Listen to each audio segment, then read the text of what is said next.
Bilis, bilis. Bilis siya ng oras na 7:30 na. So ito lang yung challenge. Kailangan makuha mo siya ng within time frame. Bilis, bilis.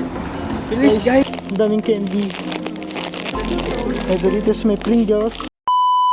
Ayon sa United Nations Food Waste Index, ang tatlo sa mga bansa na nag-aaksaya ng mga pagkain sa araw-araw ay ang unang-una ang China, pangalawa ang India, at sa kasamaang palad ang United States of America. Siyempre, hindi pa huhuli ang Germany pagdating dito sa Europe. Pinaka nag-aaksaya ng pagkain sa araw-araw. Kaya, gumawa ng paraan ng mga non-government organization upang malutas yung problema na yun.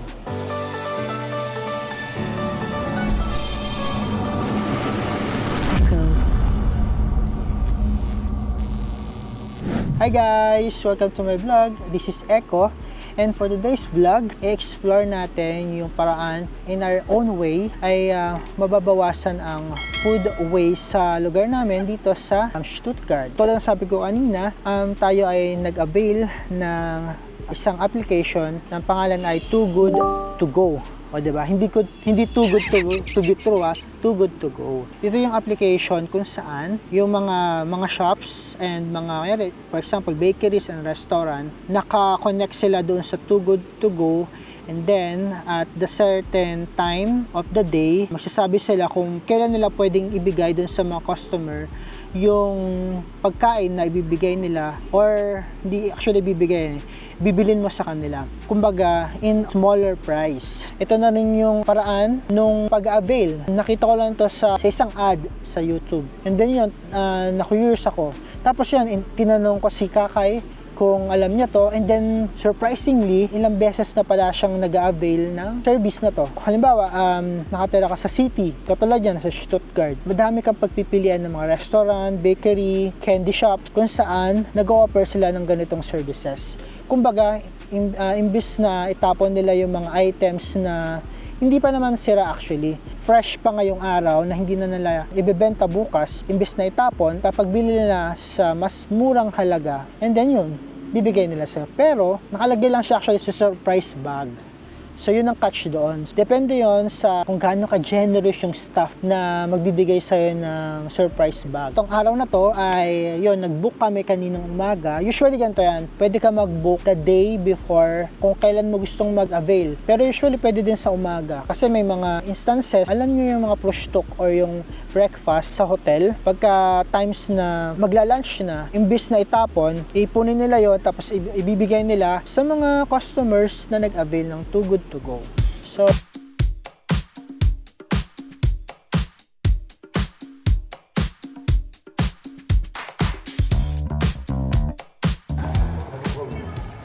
hinanap na namin yung unang store. Nawawala kami ngayon. Tapos nawawala kami. Nasaan ba yung... Nakailang pasok na kami sa mall. Pero hindi kami mahanap. Bella Ciao? Ciao, Bella. Ah. Hindi ba Bella Ciao? Bella Ciao. Bella, ciao. Asa? Taray. Video to. Hi guys, so papunta kami sa first bake shop na pagkukunan namin ng Too Good To Go. So ayan si Kakay guys, nakapila na siya.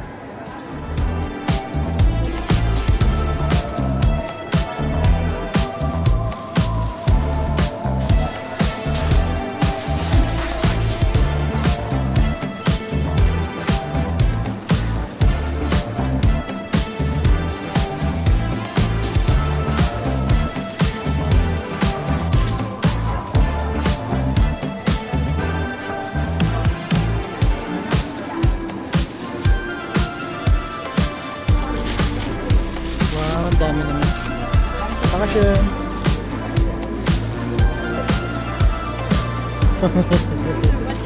Si ate, si kuya mo yung dinner. Patingin mo ako. Grabe, ang dami na binigay sa'yo. Pero sa kanila, tatlong orders talaga yun. Sa akin, isang order lang, pero tatlong paper bag. So nag-aantay lang kami ng 7:30. Kasi mamaya pa yun. Yung na-receive ko, guys. Ano yung mga yan? For 3.95. So, 4 euro. So, 4 euro. So, ano yun? Lahat na to. Tingin nga kung ano yung mga yan. Ay, ano ba to? Ewan. Anong bread to? Basta may chocolate. So, tingin pa. Tingnan nyo guys. Wow! Ito, sandwiches.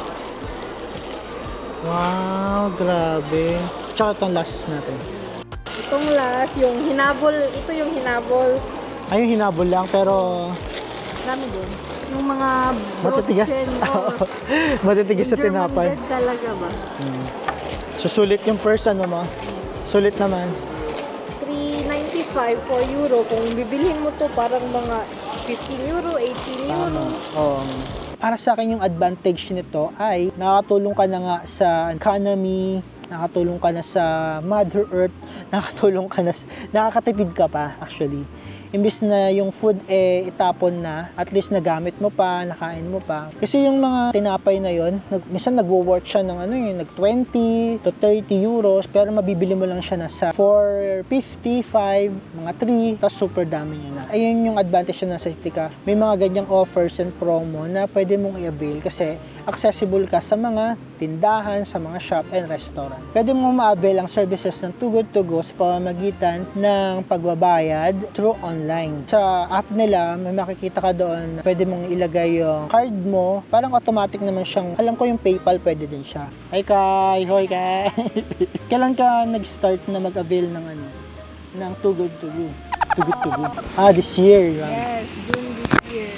Nag-try lang ako ng bread nila. Kasi gumagamit kami ng bread pang baon, pang breakfast. Usually, once a week akong nagtutugod to go.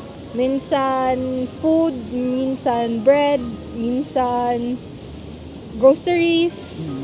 Depende sa iyo. Grocery, meron din? Meron groceries.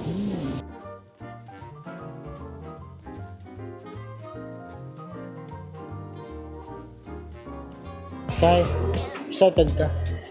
Hindi.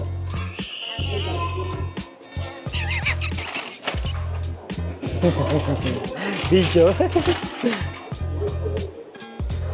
Thank you.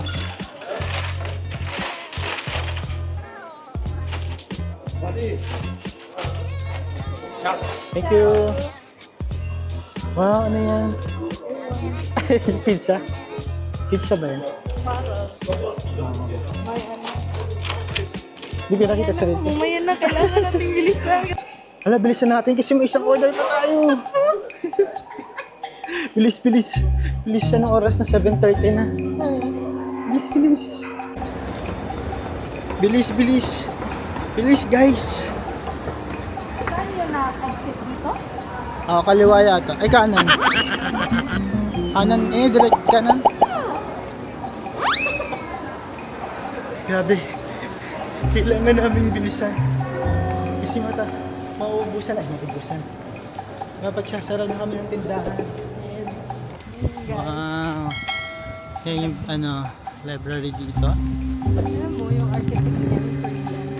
Yes, I know, right? Galing ako dyan eh. Oh, kaya yung kung makikita mo sa Hakban Hof, may daw dyan sa taas. Sign. Parang Korean na sign. Oo, meron din sa kabila. Library. So ito lang yung so ito lang yung challenge. Kailangan makuha mo siya ng within time frame kasi baka mamaya magsara sila. Go, go! Bilis! Bilis! Bilis na! Hindi mo alam kung marirefund ba or Pan yan. marirefund. So tara na. So ano yan? Pasta. Bow tie. Oh, parang ang sarap.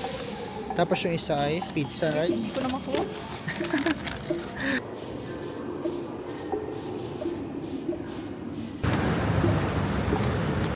Mas too good to go. Dyan siya. Mga candies. Hello! Sabi too good to go dito. Yeah. Ganun ka?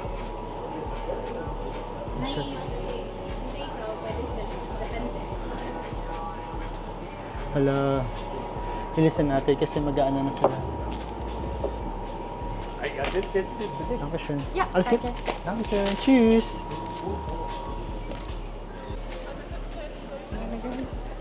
Yan na. Ito guys. Ang daming candy. Doritos. May Doritos, may Pringles. May Pringles pa nga eh. Open, yung nakaano talaga siya. Ah, Akala niya oo. kasi open. Akala ko open. Yung asin kala mo mga candies lang na naka-open. Pero talagang ano siya oh, naka-pack siya. So guys, sulit. Taray. Sulit. Ano yan? Ano, hindi ko alam eh. 4.80. Oh, diba? More than 4.8 yan. More than... Yan. Totoo ba?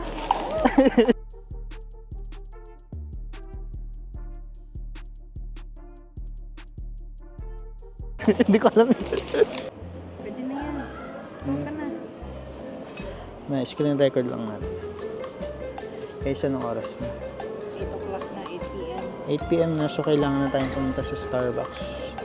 So, ito, tap to collect. Yan. So, gagawin natin is tap to collect. And then, punta na tayo dito sa Starbucks. Kasi, nandito na din naman tayo. Yan. Agot to go na? Ha? Agot to go. Ay.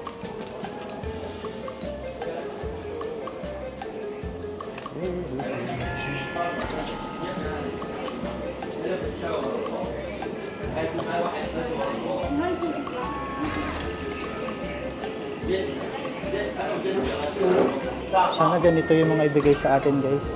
Kaso mukhang ganito lang eh. Pero ito gusto ko. Ito, tsaka yun, tsaka yun. Kaso yun natin masasabi ko ano ibibigay sa atin.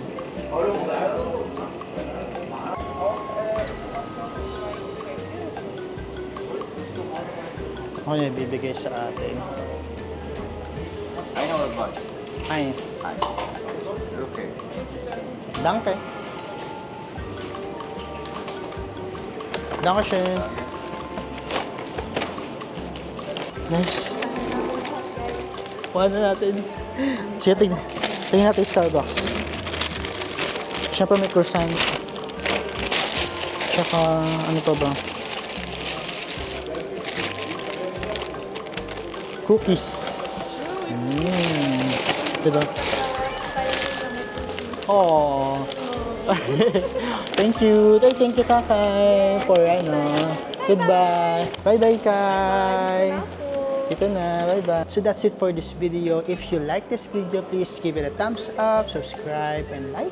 Comment. At sa mga hindi pa subscribers, please subscribe po kayo. At kung nagustuhan nyo to, sana gawin nyo din po sa mga city ninyo. Kung hindi man dito sa Germany, baka sa ibang lugar, ibang bansa, meron din mga services katulad nito. Importante to para at least kahit pa paano in our own little ways, makasave tayo ng pera, makasave tayo ng pagkain, diba? Daming nagugutom, pero isa to sa mga ways para at least makatulong sa earth at sa government o sa sarili mo na makatipid one way or another para talaga naman din sa atin to kasi tayo nagbe-benefits sa services na to.